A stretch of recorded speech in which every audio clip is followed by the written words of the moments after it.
Welcome to episode 114 of The Route, presented by White Whale Marketing. The Route is a glorified sports business coffee chat that has a new guest every episode as they share their experiences and route in sports. As always, I'm Chris Nascimento, and let's get started. Just a couple things to cover before we get into today's guest. As always, if you're watching us on video, you can see here on the top hand of the screen, it says at The Route Sports. So that's our social media handle. So if you want to connect with us or see some of the content we're putting out, whether it's clips or even kind of the magazine covers we do for every episode, check us out there. We're on all the platforms, whether it's Twitter, Facebook, Instagram, TikTok. Definitely missing something there, but we're on it. I know that for sure. And something that might be of interest is LinkedIn. So you can go to at The Route Sports on LinkedIn, and that's where we're posting, hey, this is this week's episode. Here's my LinkedIn profile. Here's the guest profile. Here's maybe a quick little rundown. And maybe it's a great way to maybe connect with like-minded people via the people interacting with the post, or even potentially the guests as well. So something to check out from there. Building on that as well, if you're listening to this, take the time to subscribe or follow to the podcast, as it allows the podcast to grow a little more easily. And that's even just maybe leaving a like or rating 5 stars on Apple Podcasts, or even leaving a comment. So we're on YouTube, as I mentioned earlier, under the White Whale Marketing YouTube account, and we have the Route playlist. And then we're on Apple, Google, Spotify, all the good stuff. I think there's some 10 other ones, and I think we're going to be posting on Facebook as well because that seems to be doing good. But check us out there. It's a great way to allow us to grow a little easier. And the last thing before we get into today's episode is a quick little message from BetStamp. Damn it, I lost another bet. I always do this. Why can't I win at least one? Need an edge in sports betting? BetStamp allows you to compare the best available odds among sports books. To get an edge in sports betting, download the BetStamp app and use the code WHALE to get access to all the affiliates and pricing. The only way to get an edge in online sports betting is by having accounts with multiple sports books. Yes. BetStamp. So I'd now like to welcome someone who has worked for the following clubs: Edmonton Oilers, Hamilton Bulldogs, BC Lions, Pacific FC, Valor FC, and now York United as the Vice President of Ticketing and Hospitality. Brittany Arner, welcome to The Route. How's it going? I am doing great, Chris. How are you? Yeah, I'm doing well. Thank you for joining me today. Yes, I appreciate you reaching out. Yeah, of course. So as the kind of podcast title states here at the top hand corner, The Route. So where did it begin, and how did we get to where we are today? Well, as you noted, it has taken me to several different places across the country. Yeah. So, my route is pretty varied. I always knew I wanted to be in sports somehow. So I did go to the University of Windsor. They have a fantastic human kinetics program, and I went through for sports management there and graduated in 2007. Dating for sure, but whatever. Yeah. So, fabulous classes I took there, learned a lot, and spent the next few years just kind of hopping around and doing odd jobs here and there. I actually didn't get into professional sports until 2013. Mm-hmm. And that's when I randomly found a temporary position for the Oilers.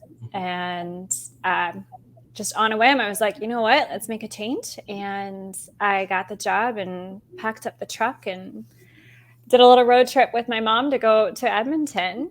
Wow. Spent 5 months out there doing probably the most stereotypical entry-level job that you can have. So inside sales, making 100 phone calls a day, trying to get people to come on out to the junior hockey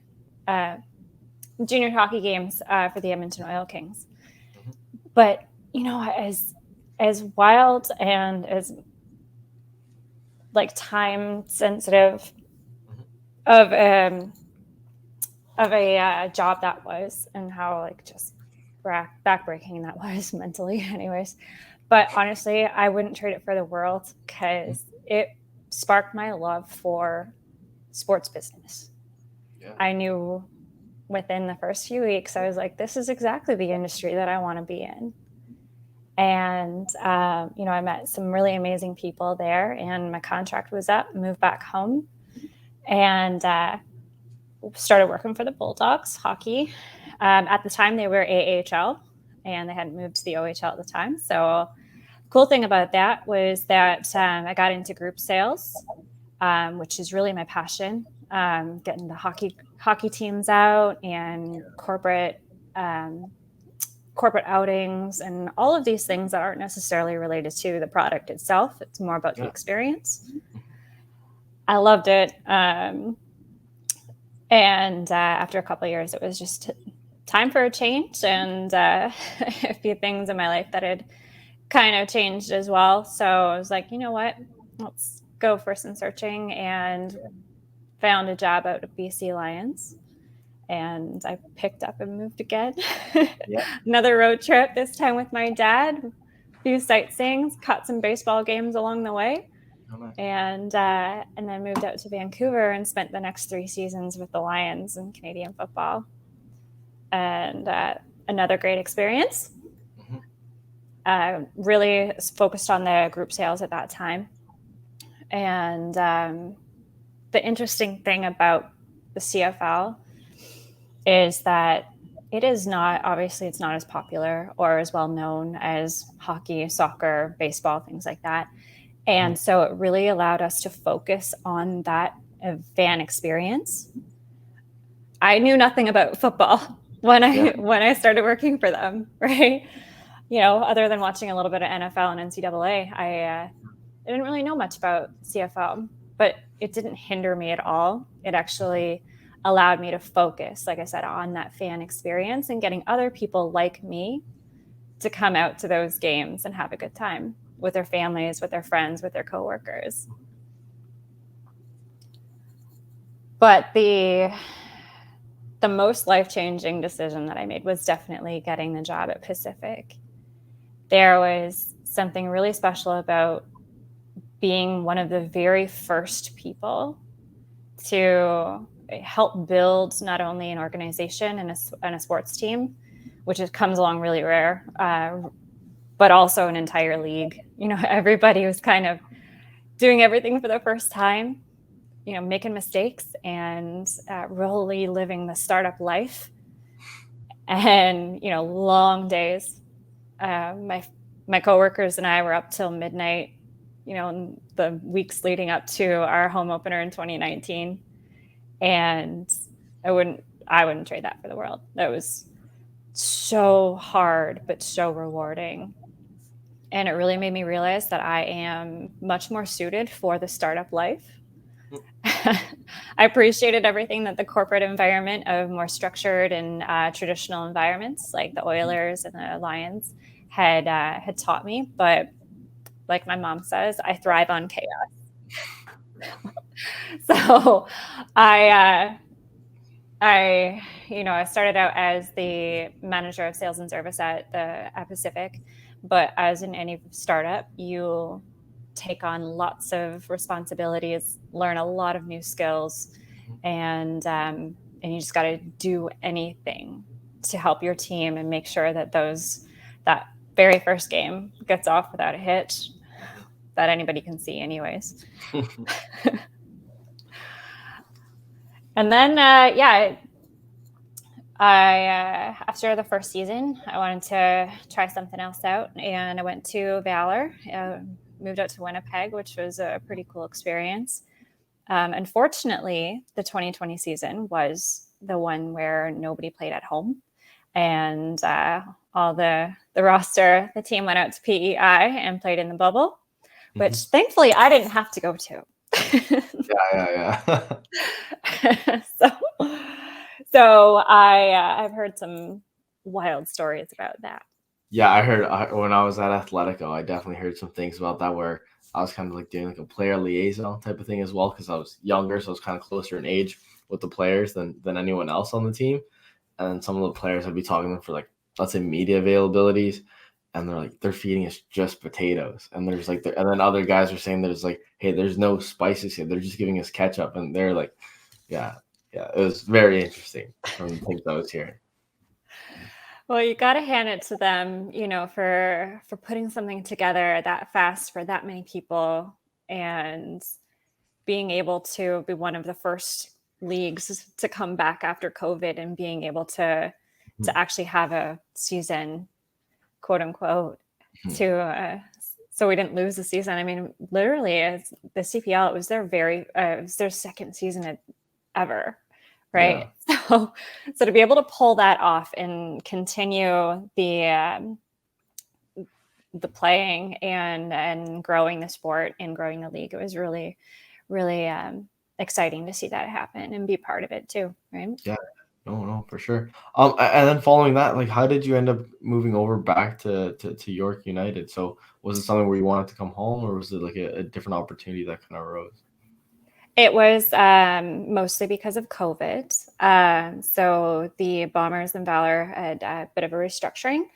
And at the time, York was actually looking for someone with my experience. So, the two bosses there kind of talked it out. And I won't say I got traded, but it was an opportunity that was presented to me that everyone agreed on. So I was like, yeah, okay, let's do it. No, that's good stuff. And then, if you don't mind, so I'm writing down, so I'm looking down for reference. Yeah. But if we kind of go back to the beginning, and then we'll work our way back to where you are now at York. I find it's always interesting to hear how people maybe selected, let's say, the school or program, because that's something we get messages for on some of our social media accounts, where there'll be like a student or maybe someone's going to go back to school and they're like, hey, where should I go? And I'm not an academic advisor, so I never I'm like, I don't know, like, you do you, like, I can maybe suggest some things, but I haven't lived it. So why did you maybe pick Windsor? Like, do you mind maybe running us through that decision process? At the time, so when I was in high school, I thought I was going to be a physiotherapist. And so all that in mind, took your university science courses and did all the things in high school to get me to that point. And I was always going to university. That was just a thing for us. And, college wasn't an option for us at the time, which, to be fair, honestly, some of the best programs, the best practical application programs are in the colleges right now. But for university, Windsor, like I said, has had and still has one of the best human kinetics and sports management programs in the country. And whether you went through for science or for management, it was definitely a great experience. But I think about before the end of my first year, I realized that the science side of it wasn't really what I was interested in. Yeah.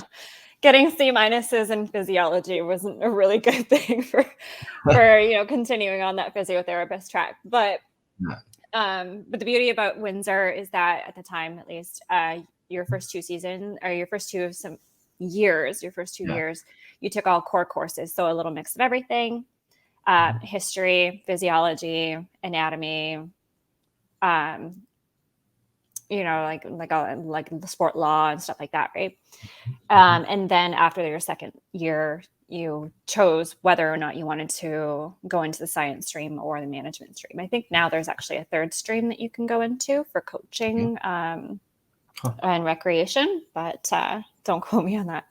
So I found those courses, I really enjoyed sport law, government and sport policies, and marketing and things like that. So that was definitely a field that was a little bit more generic, I would say. Like the track was left open, for teachers college or something like that, where, you can get into parks department, which is where I worked for a summer student for the next 8 years. But it was really awesome because you got a little bit of everything at that school. Yeah. No, that makes sense. Before we get back to your career, one of the things you just stated there was like how you think at the moment maybe the best programs or options are at the college level. Do you mind maybe like sharing about that and like what kind of things have you found from that? Yeah, I'll never, shame anyone for going to university or Yeah. college. Education is education. Mhm. I do just find that with the staff that I work with, I think only a couple of us went to university and the rest went to places like Sheridan, Durham, um, Niagara College. Mhm. Brock also has a great university program as well. But I found that the practical applications that come from college education, oftentimes they have more co-op courses and real-time applications, getting into a club or a team a lot earlier in the process than what university students do, if at Mhm. all. I mean, I never had co-op. Yeah. I never took co-op in university. It was all theoretical. Yeah, I didn't either. And like I know at the very end, and I think like even to this day where it like potentially something could come out of it now, like a couple of years removed, where we had like a case class and it was either do a case in class or you had the opportunity to work for a not-for-profit. Everyone in my class did cases because they're all quick 3 hours. And I convinced my group or kind of maybe told my group, no, we're not doing that. We're going not-for-profit. I don't care what our grade is. Like I just want the experience. So I ended up working with like an NSO, and now a couple of years removed with my company, now we're in negotiations with them for a potential contract where it all stems from that first thing I did with them in university, where that was probably the most practical experience I got. And obviously we had a lot of case classes at the end, but the first 2 years I kind of like let's say struggled because it was all theory. Asking me like what's the definition of marketing? I'm like, I don't know. It's a little bit of this, a little bit of that, right? Where at the end when you're really applying it, that's when I kind of noticed like, hey, like this is where I'm much more in my field. So that Yeah. makes sense. And everyone learns differently, right? Mhm. I For sure. mean, I probably could have gotten better grades if I had been able to learn in a different type of environment. But, universities generally read essays, read exams. Yeah. And, college has a more hands-on approach sometimes. And some people just learn better that way. In fact, a lot of people do. So Yeah. Yeah. No. That makes a lot of sense. And then just going to like getting back into your career, right? I think one of the things you're saying, like I think you said after your first year, if I'm not mistaken, or then even when you kind of came across that Oilers role a couple of years later, when did it kind of make that click of, hey, like maybe there is an opportunity, right? Because I think a lot of times when people think, hey, I want to work with, let's say the sports industry, they think, physiotherapy, coaching, maybe management, or let's say an agent one day. When did you kind of realize, oh, there's much more opportunity in sports rather than these kind of key pillars that everyone always thinks of? I think I honestly realized that when I got into the CPL. When you're in a more traditional corporate environment, you're Mhm. like, okay, this is your job, right? Um, make your phone calls. You're a Yeah. salesperson. Here you go. Um, and it is slightly more difficult to transition into different roles. A lot of people do take roles in an organization that they don't necessarily love or are passionate about just to get their foot in the door, and Mhm. that's sort of a double-edged sword, right? Where you do want to get your foot in the door, but you're not going to necessarily apply as much passion and dedication to it as if you were already in the role that you wanted. Mhm. But at the same time, maybe taking that job is going to open your eyes to something that you didn't really think of. Yeah. And that's exactly what happened to me. I took I thought really I was going to be sales and service. Here you go. Mhm. And taking the job with Pacific and really having to do all sorts of different things. Sure. Yeah. It was like, okay, well, where is this going to take me? Mhm. Mhm. What am I interested? What am I not good at? I appreciate everything that people in marketing do, but it is not my strong suit. So Yeah. I let people do that as much as I can because Yeah. I'm not that person. Yeah. But even now, now at York United, I have a lot of different responsibilities that I never thought I would have. And it, allows me to get in more into the business operations side of it. Yes, my title is ticketing and hospitality, but again, you're wearing tons of hats. So, you know, I do venue operations, and food and bev on match days, and, you know, a little bit of HR, a little bit of marketing, email marketing, all of that kind of stuff. So, if you, there's a difference between being a generalist and being a specialist, right? If you are super passionate and super good and you just love what you do, then move along your track. But my personality is very much where I like to have my hands in everything. Makes sense. And then I guess kind of you before we kind of get into your roles in the CPL, I think one thing that's kind of interesting too is how you're able to kind of like take steps with all these different teams across the country and even kind of different league sports as well. How were you able to do that? Was that because you like? I think that's something of kind of interest to when people are maybe leaving school or maybe they're looking to kind of get into sports, right? Where like, hey, like I'm not passionate about law, let's say, right? And they're like, I want to get into sports. How are you coming across all these different opportunities within these organizations? Was it like your network? Was it just through applying and you interviewing well? Like, how did this come across? The first couple of times, yeah, it was definitely just straight applications. And I worked all through school as well. So, you know, having just work experience, whether it's waitressing, retail, whatever, honestly, people look at that more than they'll look at anything else, really. Yes. Yeah. The fact that you have an education is awesome. But if you have real world experience that, you know, shows that you have developed some skill sets that are needed, that'll take you just as far, if not further, than what your education will do. For sure. And I honestly, I personally look at resumes that have work experience, not necessarily sports experience. Yeah, right? That makes sense. Because those are soft skills, right? Can you talk to people? Can you be nice to people on match days? You know, that's really important in our industry. Yeah. No, that's a big one where I think sometimes too in the past when I was like applying to jobs, you know, they look at the more recent ones where, oh, hey, like the marketing or let's say in sports, like some of the jobs I've had in sports. But I find some of the best experience I've had in my life was when I was how old was I? Maybe 17 to 20, I think it was. I worked at TD Place here in Ottawa when the Red Blacks on game days, right? So we worked in like transpo, so like working out with the guests and all different stuff.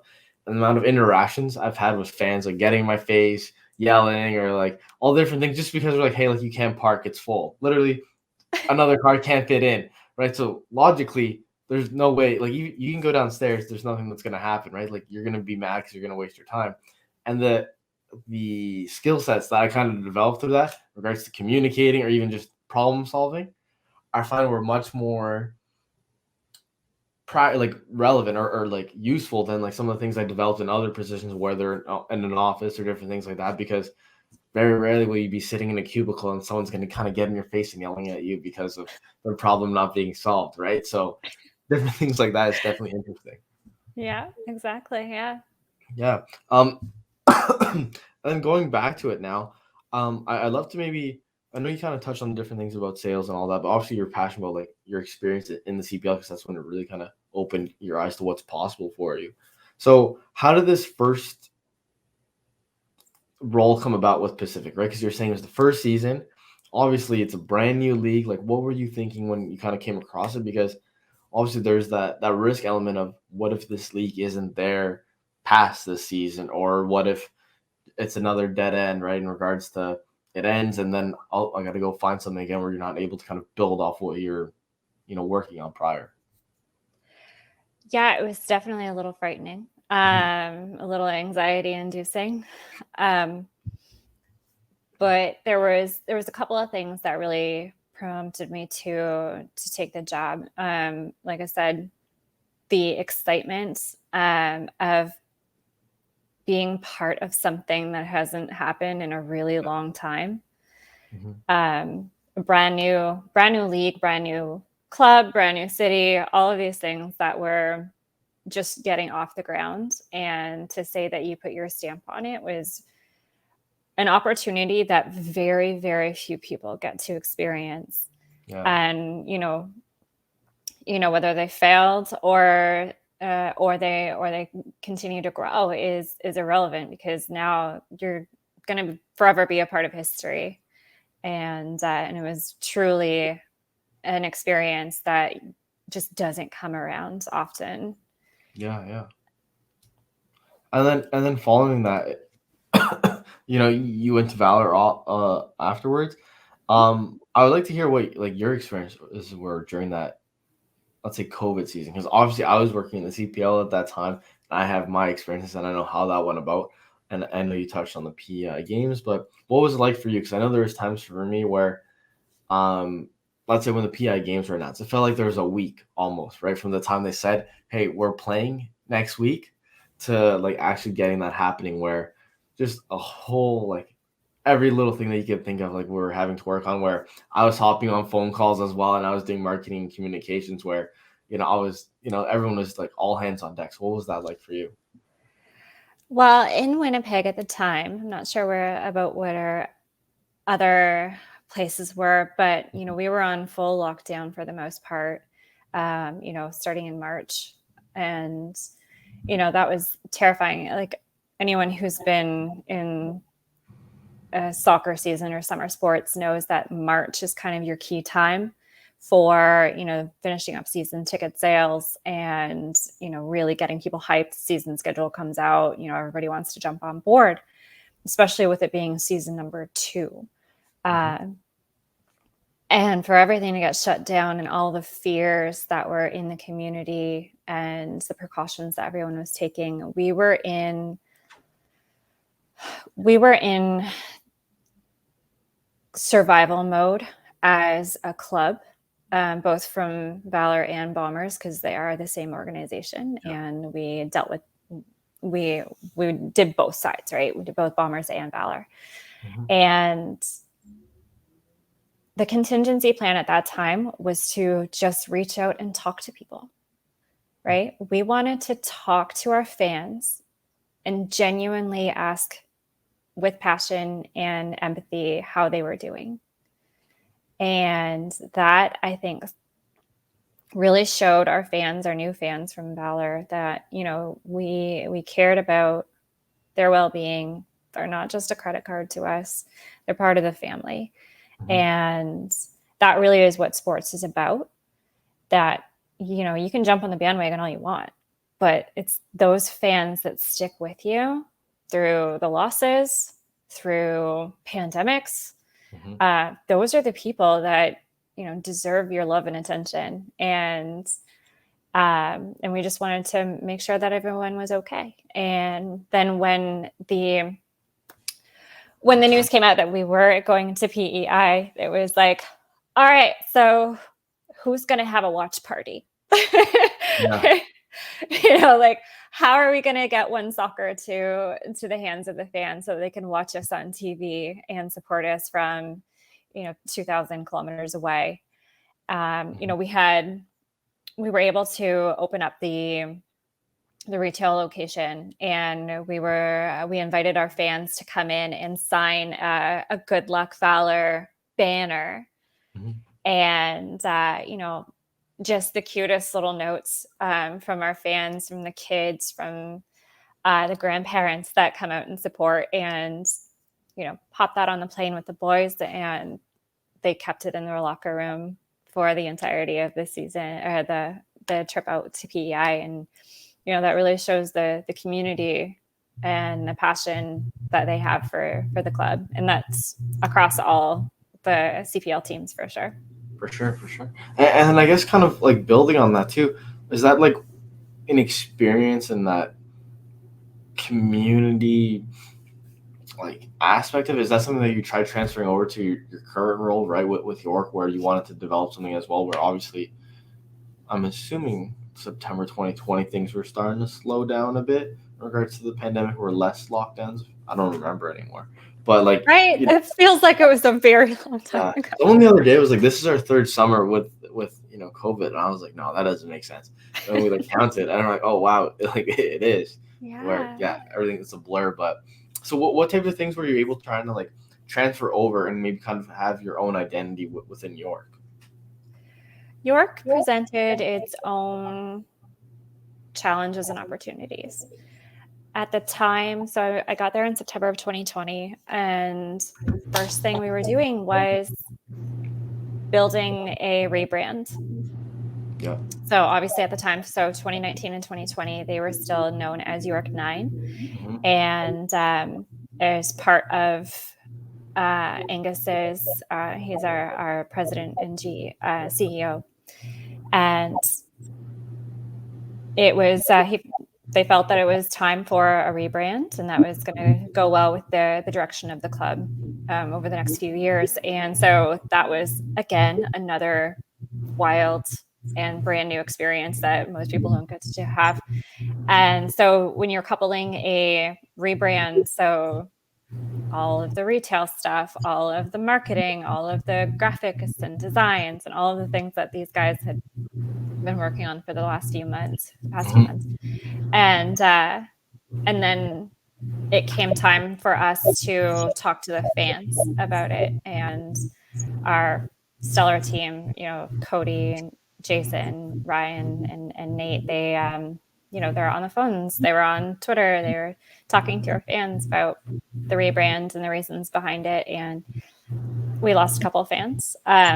Maybe we'll get them back at some point. We hope so. But it allowed us to kind of change our identity a little bit, allowing us to expand from the 9 regions of York, the 9 communities of York region, and expand and be more inclusive to the entirety of the GTA. Mm-hmm. So it's, now we can talk to, not that we couldn't before, but we talk to youth soccer clubs from Mississauga, Etobicoke, Oakville, Peterborough even, right? And, we're bringing that soccer community in and, to York University on the campus there, and bringing a new experience, not necessarily a new experience, but a more unique one compared to some of the other professional sports in the area. And that's been our biggest challenge, right? Yeah. What do you mean by that? Because obviously, like the GTA, there's so many competitors within the sports space, right? Where I'm sure there's even kind of sports where I don't even know about that. There's like kind of having a platform there. But what types of things are you doing to kind of maybe, I guess, stand out or differentiate yourselves, right? Because it's so competitive in regards to how you get that person spending dollars for that week. Out of all of the communities that I've worked in, Toronto has been by far the most difficult in attracting casual fans. Mm-hmm. We've got not only TFC, we've got not only the Raptors and the Leafs and all of these other incredible sports teams, but we also have people going up to the Cottage. We have people going to Buffalo. We have people who have discretionary entertainment dollars that choose to spend them on something other than just sports. And it is my mission to ensure that the York United matches have a unique and valuable quality to them that families can afford, that supporters can get behind, that differentiates us from your typical professional sports environment in Toronto. Yeah. A bigger stadium, we can have 12,000 seat stadium, but if we don't have a good experience, then they're not going to be full, right? Yeah. So what type of, like, I know you're saying like making it more affordable. Is that something where like even like what types of things do you look at in regards to making this fan experience like something special for them? Obviously, like there's the product on the field, but it's the types of things where you're having like interactive like stations within the stadium, or obviously you touched on food, but like what other things are like looked at in that? That's really it. When I look at match day and the fan experience, I look at it from the time that they purchase the ticket or even before then. Any interaction with our organization, whether it's through social media, phone calls, whatever, making sure that they're treated with respect and enthusiasm, and providing on match day an all-encompassing experience for that fan especially the ones who aren't necessarily interested in the sport that you are playing.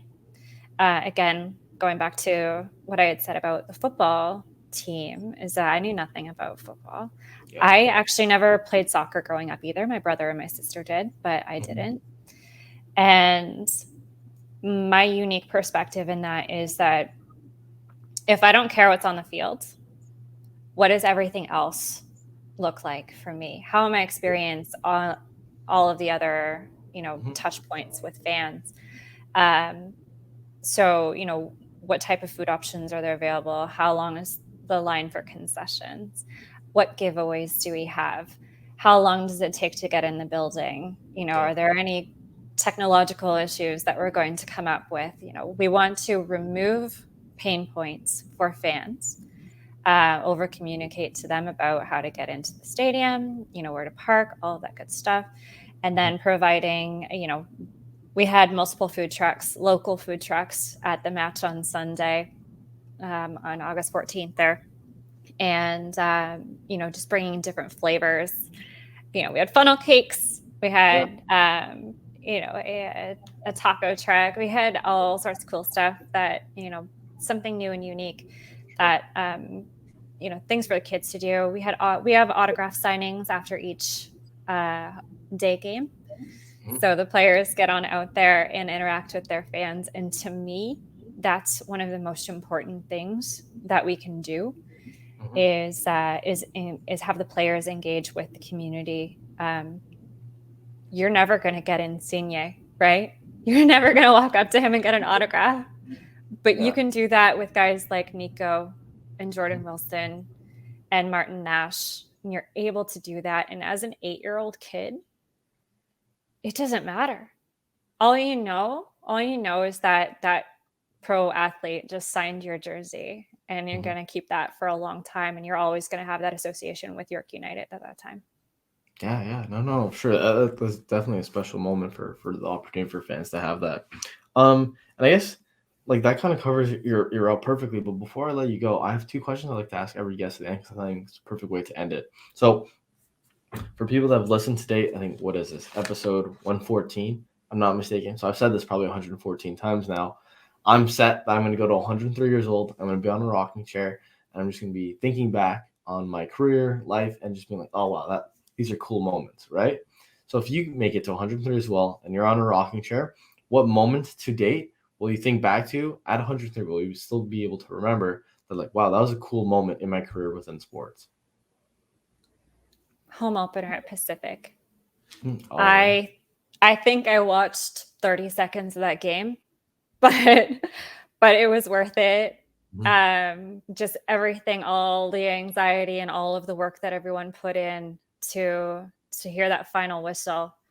And then, once we were done and having, a little powwow at the circle at midfield there with all of the people that had worked so hard to pull it off. And that was really something that I'm never going to forget. I loved it. No, that must have been amazing, just because like you're saying, it's just building it from scratch essentially, right? Just crazy to kind of finally see that product and that work come to fruition. And the last question is, so we obviously went into the future, 103-year-old Brittany. I have to go to the past, 18, 19, 16, 20-year-old Brittany. What's one piece of advice, if you get to speak to a younger version of yourself, that you've now learned that you wish could, impart on that younger version? Stop caring about what other people think. Honestly, like, if you want to go out and do it, just go out and do it. You're never going to get another chance at an opportunity. Well, maybe, but I doubt it. Yeah. You don't know where your life is going to take you. So as big as our country is, if you have the ability to go somewhere and gain an experience, just do it. Yeah. No, and that's why I like to ask that question. I think I find it's a perfect way to kind of just wrap it all up and bring it all together. So, yeah, thank you so much. And unless there's anything else you'd like to add, it was great having you on the route. No, I really appreciate it. It certainly brings back some memories, and it really puts things into perspective when somebody else is talking about your life and the career that you've had. Yeah. And the best thing that I can do is to share my story and hope that other people can grow and take the same opportunities. And I hope I can present some opportunities to people like I used to. Yeah, no, for sure. And hopefully maybe people, whether it's on the podcast or maybe on LinkedIn afterwards or something like that, there's an opportunity somewhere. But thank you so much. And that's it for episode 114 of The Route. Stay tuned for next week's episode. And as always, thank you so much for joining us. Thank you.